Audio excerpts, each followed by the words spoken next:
So in parkour, there's a lot of climbing. You gotta go up sometimes. Sometimes you're going up something really high, and sometimes you're going up something that's nothing more than, waist high. There are a lot of techniques for climbing, but at your level, you need something basic, something to get started with. So, I gotta move for that. So we're gonna work on what's called a half cat climb up. Pretty simple technique. A lot of people do it naturally, but if you do it the right way, it makes climbing up on top of things and climbing up and over things a little bit easier. So the half cat climb up involves you putting your hands on the ledge, popping up and bringing your hips to the ledge. Now you'll notice that my feet are free swinging. I can actually pop myself if I want to. I take my foot, I put it out to the side, I use my quad muscles to actually raise me up. Okay, so I'm gonna lift my butt up and I'm gonna use my thighs to do it. Whoop, just like that. Whoop, up. It's really simple. The next step is to make sure that you're leaning forward, push down with the leg, and then put the other foot on top. So here's something that a lot of people mess up. When kids climb up on top of things, they're naturally prone to come up like this and then put their knee down. There are 100 different reasons why that's bad, but ultimately the most important reason is it hurts. If you're on a surface that's broken like this one, you put your knee down on top of that and you're actually gonna feel it, you're gonna get scratched up and you're gonna feel some pain. Plus it makes it really difficult to actually climb up further than that. So by climbing up like this and putting a foot out to the side, you actually have better control. You can drive down and you are able to lift yourself up much easier than you could if, say, you had your knee down. So this is bad, this is good, and you can go either side. It doesn't really matter.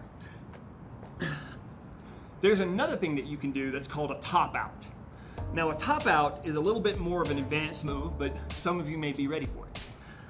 When you put yourself here, a top out involves you driving your legs back and putting your feet in between.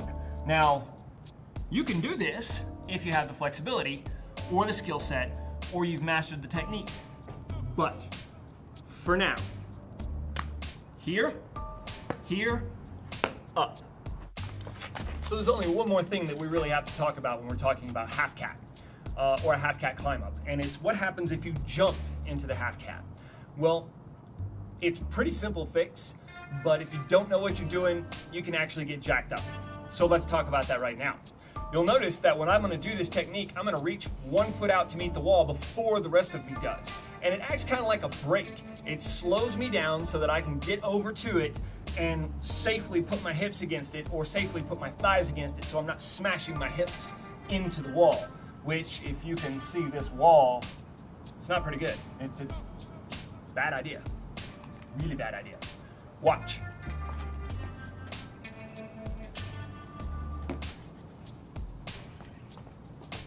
Pay attention to how this foot hits the wall before the rest of me does.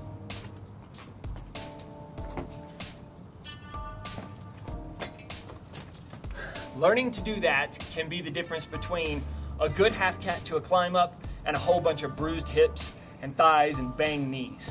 That foot reaching out to the wall makes all the difference in the world. You just have to make sure that you hit it with the front pad of your foot and not your toe. So here is good, here is bad. So that's pretty much it for the half cat climb up.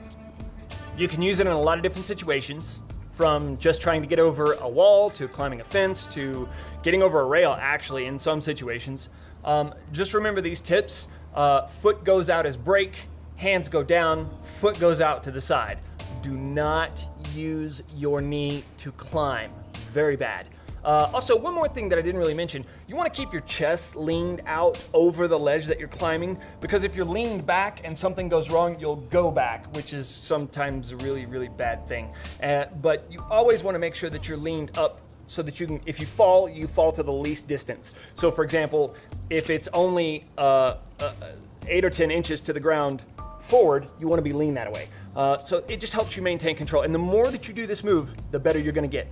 So hope you enjoyed this move. Go out and practice, practice, practice, practice. You can get these shirts at pathmovement.com, briansdailygrind.com, madrepsclothing.com, and come back next time. I'll teach you something new.